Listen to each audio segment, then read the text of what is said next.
Mike Florio making big news in Pittsburgh with a story over the weekend.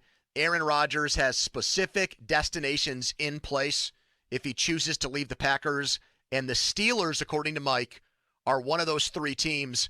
Mike, did that shock you when you got that news that the Steelers had a deal in place with Rodgers if he wants to play here?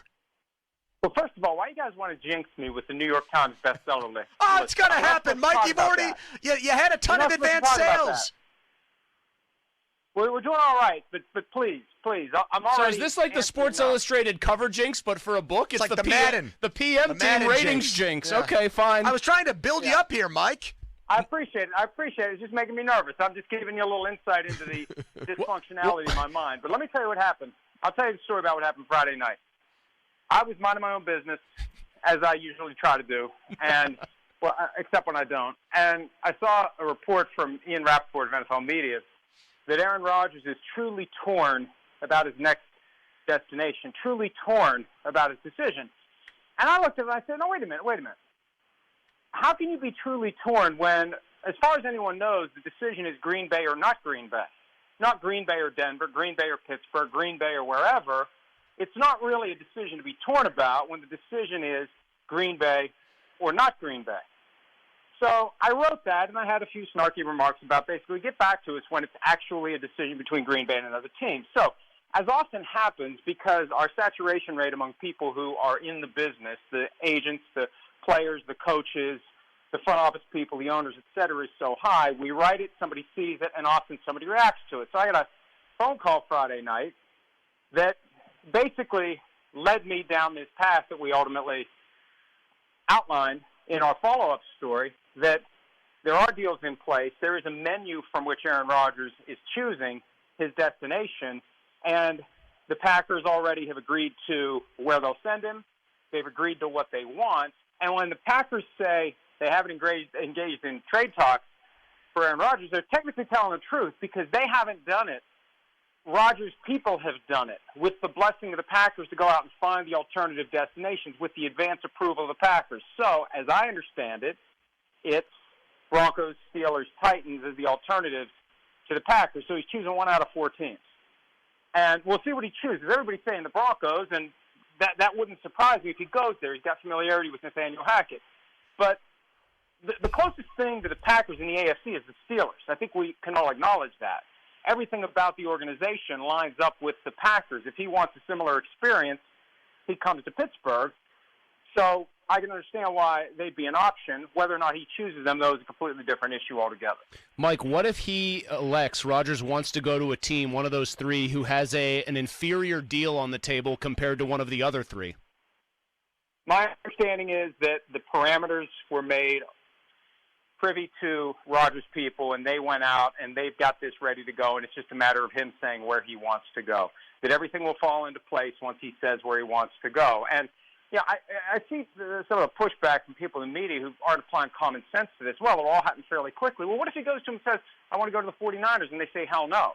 There are guardrails on how far he can go and how far the Packers will go. They're not going to send him to the 49ers. They're not going to send him in a conference, most likely. So I think that as long as someone is willing to meet what the Packers want from each of the various teams, because obviously where the team picks in round one is going to be a factor, once that package is met, if that's where Rodgers wants to go, then the deal's going to be done. And there's already deals in place for how much he's going to get paid. It's very simple. He's sitting at the IHOP with a menu, and there's 4 items on it: Broncos, Packers, Steelers, Titans, and he's got to pick one. Mike Florio, Pro Football Talk. So if Aaron Rodgers calls the Packers tonight and says, I want to play for the Steelers next year, is there a trade that's already in place between those two teams, Mike, and they're just waiting on Rodgers' decision? Or from there, would Gutekunst and Tomlin and Colbert have to work on a deal? Well, neither. Okay. There's an understanding in place, as I understand it, between Rodgers' people and the Steelers and the Packers, with Rodgers' people being the go-between. They give the Packers plausible deniability so they can say we haven't engaged in trade talks with anyone. When Brian Gutekunst said that last week, people were like, what the hell are you talking about? How can you not have talked to somebody? Washington has called every team. How can you say you haven't talked to anybody? Well, Rodgers' people, Dave Dunn, his lead lawyer, he's the one who's talking to these teams. So if that phone call happens, it's not you just flip the switch on a deal that's already in place between the teams. It's the needle that David Dunn has set up. You just thread it. It's a big needle, and it's a small piece of thread, assuming everyone trusts each other, and trust is a big part of this. Dunn has an understanding from the Packers as to what it will take. Dunn communicates that understanding to the Steelers. The Steelers are prepared to go forward. Now, we've seen things fall apart before when there were informal understandings, but that's what would happen. It's not like the Packers and Steelers have negotiated it. Gotcha. Dunn has negotiated. Mike, if this is a 4-horse race, are you getting any sense as to which horse here might be Secretariat? Are we, a Seattle slew? Like, who's got the inside track as you understand it right now, if there even is one? Well, the buzz out of Indianapolis was that Denver is the place to watch, and I think it comes down to Denver or Green Bay. I still don't know why he wants to leave Green Bay. He's in a division where half of the teams have new coaches and new general managers, the Bears and the Vikings. The Lions are in year 2 of their latest reboot. The Packers have a favorable schedule this year. They play all the teams of the AFC East and the NFC East. They could be the 1 seed again. Of course, they could fail to parlay the 1 seed into a Super Bowl appearance again.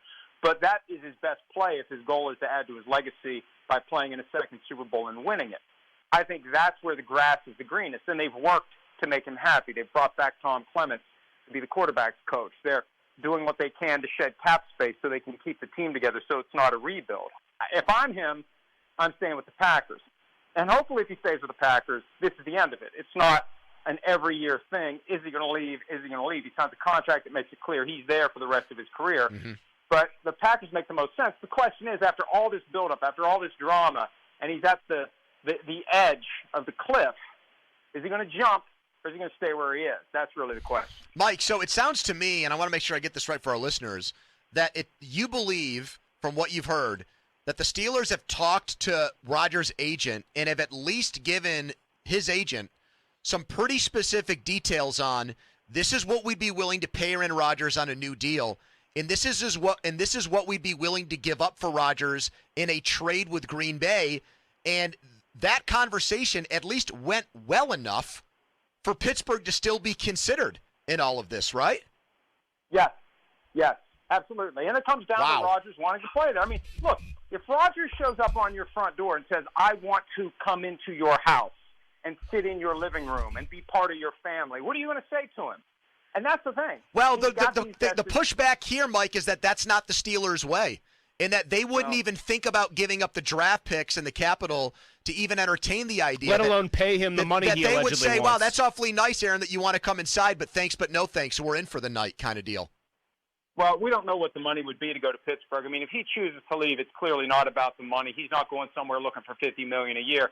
When we saw Brady jump to the Buccaneers 2 years ago, he took a $25 million per year deal from Tampa Bay. Drew Brees went back to the Saints on a $25 million per year deal. I'm not saying that Rodgers should only take 25, but I think this idea of him getting 50 from a new team isn't necessarily the case. And I think if he decides he wants to play for the Steelers, it all falls together. It all works out. They already know what it's going to take. And something I mentioned over the weekend, and I was alarmed by 10% reduction in local viewership for the Steelers. I know they were 11-0 in 2020, but 10% is a pretty sharp drop for a team that's got a loyal following locally. 8,000 empty seats per game. No shows, not no sales, but still, you want everybody in the stadium. You know how they are about playing night games because it cuts into the actual percentage of people who show up. They want that place full. They want to go maximum sales of hot dog and beer and all the other overpriced crap that every team sells. And this is a way to do it. This is a way to make it happen.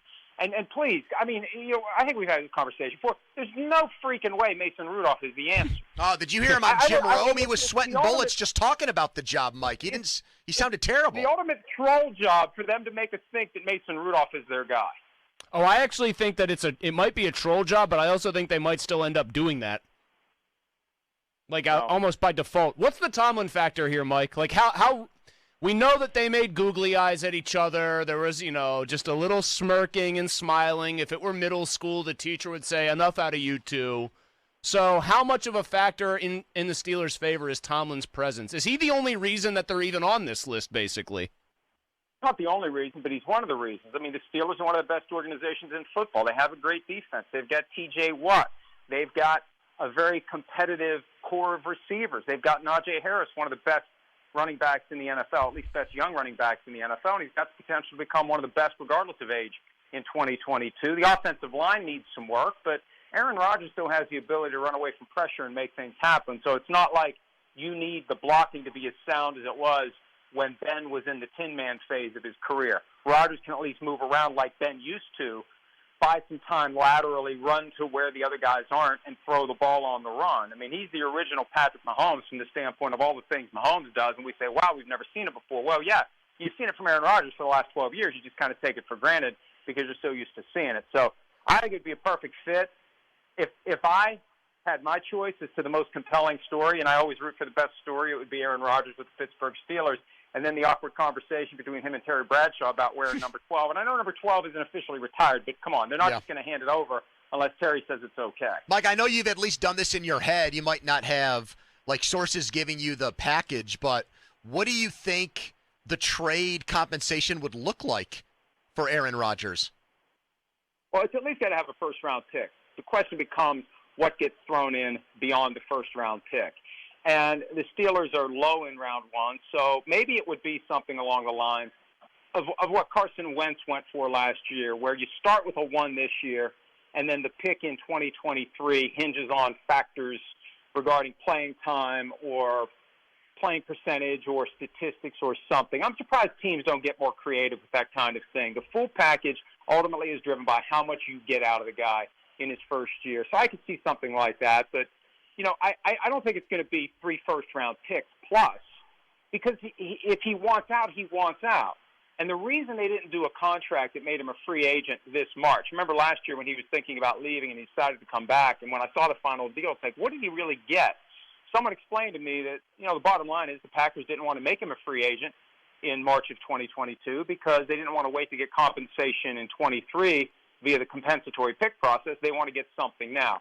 I don't think they're going to insist on the biggest possible package for Aaron Rodgers. Look at what they got with Brett Favre. I think it was a third-round pick.